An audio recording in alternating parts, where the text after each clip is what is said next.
Assalamualaikum warahmatullahi wabarakatuh. Good morning, student. And how are you today? Okay, today we want to learn about English ya. Jadi pada kesempatan kali ini kita akan belajar bahasa Inggris lagi. Tetapi sebelum kita belajar bahasa Inggris, marilah kita berdoa bersama-sama dengan membaca basmalah.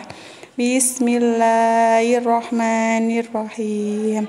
Nah, untuk pembelajaran kali ini saya hanya ingin mereview ulang ya untuk materi kelas 9 ini. Di kelas 9 itu ada 3 materi pada semester gasal. Nah, materi yang pertama kemarin ada congratulation, kemudian ada stating purpose or intention, dan yang terakhir kemarin ada label. Nah, di pertemuan kali ini saya hanya ingin sedikit membahas lagi. Nanti kalau misalkan masih ada yang belum paham, silahkan kalian bisa membuka YouTube lagi di SMP IT Ar-Rahman seperti itu. Nah, untuk chapter pertama kemarin ya, untuk kelas 1 itu adalah congratulation. Nah, congratulation itu adalah mengucapkan selamat ya. Nah, bagaimana cara mengucapkan selamat kepada seseorang itu dalam bahasa Inggris? Nah, di sini hanya ada beberapa contoh ekspresi yang bisa kalian gunakan untuk mengungkapkan atau menyatakan memberikan selamat kepada seseorang, karena ini sudah saya rangkumkan pada modul kalian. Nah, ekspresi yang bisa kalian gunakan yaitu ada congratulations, kemudian ada I'm very happy of you, that's wonderful, best of luck, well done, fantastic job. Nah, itu adalah contoh ekspresi yang bisa kalian gunakan untuk memberikan selamat kepada seseorang. Tapi jika kalian ingin menggunakan yang lain yang sudah saya bagikan di modul, silahkan. Ini hanya sebagai contoh saja. Nah, kemudian ketika kalian diberikan selamat kepada seseorang, kalian pasti akan merespon atau menjawabnya. Nah, bagaimana cara meresponnya? Kalian bisa menggunakan ekspresi yang saya berikan tersebut. Contohnya ada it's very good of you to say. Kemudian thank you, I can't forget your help to me. How nice of you to say so. Thank you very much for saying so. Nah, itu juga adalah respon untuk expression of congratulation ya. Jadi pada bab 1 atau chapter 1 itu kemarin kita membahas congratulation, bagaimana cara kita memberikan selamat kepada seseorang, ekspresinya seperti apa, kemudian responnya juga seperti apa. Saya pikir ini adalah materi yang sangat mudah. Nah, pada chapter 1 ini nanti juga kita kemarin membahas antara hope dan juga wish ya.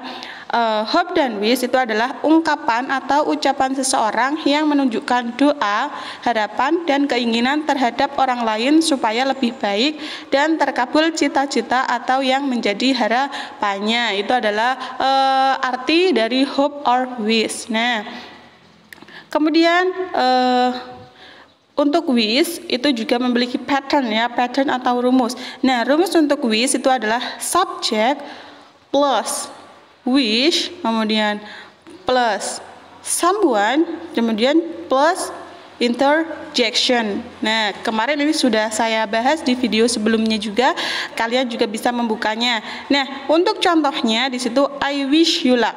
I di situ sebagai subjek, kemudian ada wish, kemudian someone-nya you, interjection-nya adalah luck, seperti itu ya. Itu untuk rumus yang wish. Kemudian yang kedua, harapan, hope, itu rumusnya yaitu ada subject plus hope, kemudian plus simple present atau present future. Nah, ini tergantung penggunaannya di waktu sekarang, masa yang akan datang, ataupun masa lampau, seperti itu. Nah, untuk contohnya di sini ya, I hope Indonesia wins the World Cup someday. Saya harap Indonesia akan memenangkan pertandingan suatu hari nanti. Nah, berarti dia menggunakan present future karena harapannya yang akan datang. Subjeknya I hope, kemudian wins itu simple present atau present future, seperti itu. Nah, sampai di sini untuk chapter 1 itu kita membahas tentang expression congratulation, kemudian ada responnya, kemudian ada perbedaan wish dan juga hope, seperti itu.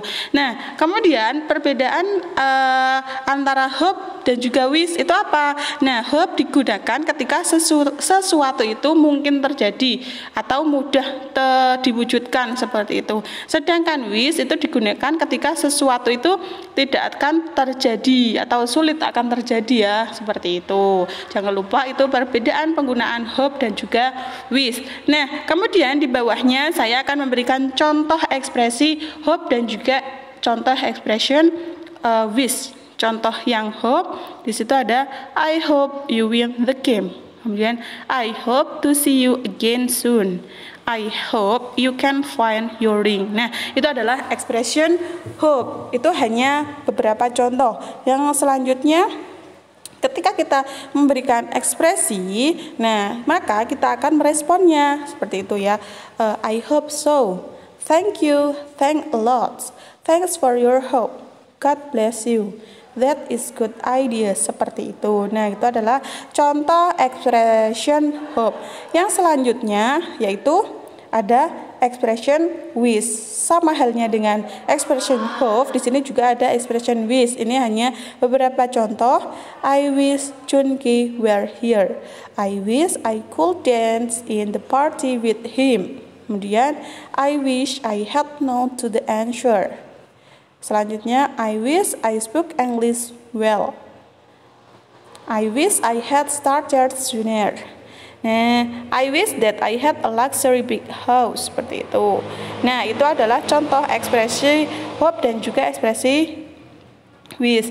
Nah, tadi kita sudah membahas di chapter 1, kemudian kita akan lanjut di chapter 2. Nah, di chapter 2 kita kemarin yaitu membahas tentang stating purpose or intention, yaitu menyatakan maksud dan tujuan. Nah, dalam stating purpose or intention itu kita menggunakan apa namanya kata hubung, ya.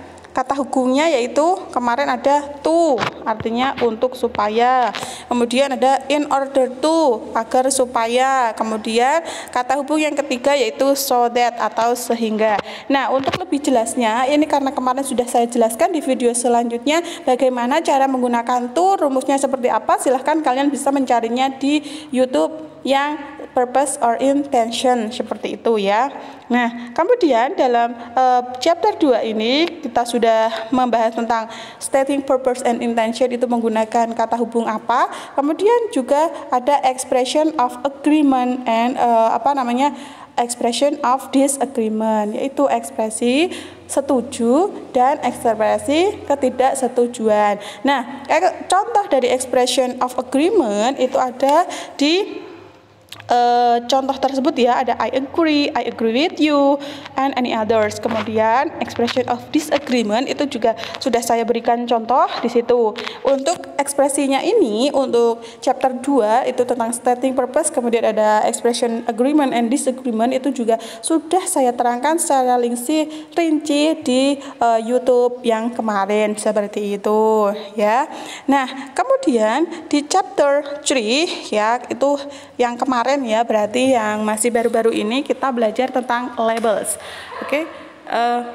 Label itu artinya apa? Nah, a label is a piece of paper, plastic film, cloth, metal, or other material fixed to a container or product on which is written or.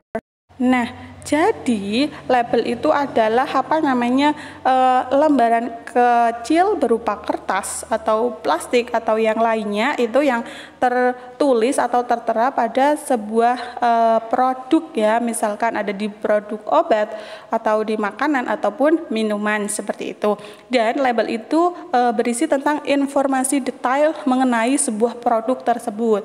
Nah, kemudian macam-macam label itu ada by design labels, kemudian ada drink labels, kemudian ada food label, ada label yang berada di dalam kotak obat, ada di minuman, dan juga ada di label makanan, seperti itu. Nah, kemudian generic structure of label. Nah, bagian-bagian dari sebuah label itu apa saja? Nah, label itu yang pertama ada brand of the products ya. Brand of the products itu adalah merek atau merek dagangnya. Kemudian name of the product itu adalah nama produknya. Contohnya ada Chocolatos, Wafelo. Nah, itu adalah namanya, nama dari sebuah produk. Kalau brand of the product atau mereknya itu biasanya ada Nissin, Wings. Nah, itu adalah nama merek atau merek dagangnya. Setelah nama of the product, selanjutnya ada content or amount ya, jangan lupa isi. Nah, jika itu berupa cairan itu biasanya menggunakan satuan liter. Tetapi jika itu batang itu bisa menggunakan gram seperti itu isi. Kemudian selanjutnya ada description. Nah, description itu berarti deskripsi produk. Nah, deskripsi produk itu biasanya tertulis di bawah nama produk, misalkan Wafelo. Nah, Wafelo itu apa? Berarti mendeskripsikan tentang Wafelo. Wafelo adalah wafer apa, wafer coklat atau apa. Nah, itu adalah description-nya. Kemudian ada ingredients atau bahan dan komposisi. Biasanya misalkan di bungkus obat pun di situ juga ada ingredients-nya atau komposisi bahan-bahan yang terkandung di dalam obat tersebut. Nah, selanjutnya ada nutrition facts, itu informasi gizi, biasanya juga tertera, misalkan ada susu itu ada nilai gizinya yang terkandung dalam produk tersebut. Selanjutnya adalah direction to use, petunjuk penggunaan juga ada, misalkan mie itu juga ada petunjuk cara untuk membuat mie-nya itu seperti apa. Nah, selanjutnya ada direction to store, petunjuk penyimpanan. Misalkan obat itu biasanya disimpan di suhu berapa atau baiknya dijauhkan dari jangkauan anak-anak. Nah, itu adalah direction to store. Dan yang terakhir itu biasanya ada expiration date atau tanggal kadaluarsa. Ini biasa ada ya, harus ada sebaiknya makanan tersebut, obat tersebut atau minuman tersebut itu digunakan pada tanggal berapa. Itu ada di bagian atas, bawah, depan, belakang, itu karena tidak tentu. Nah, ini adalah pengertian dari labels dan struktur dari sebuah label. Nah, mungkin hanya ini yang dapat saya sampaikan untuk pemaparan kali ini. Saya hanya mereview di semester gasal ini, yaitu ada 3 materi, itu ada congratulation, stating purpose and intention, kemudian yang terakhir ada label. Jika kalian masih bingung, kalian bisa membuka YouTube yang sebelumnya. Oke, thanks for your attention and participation. Wassalamualaikum warahmatullahi wabarakatuh.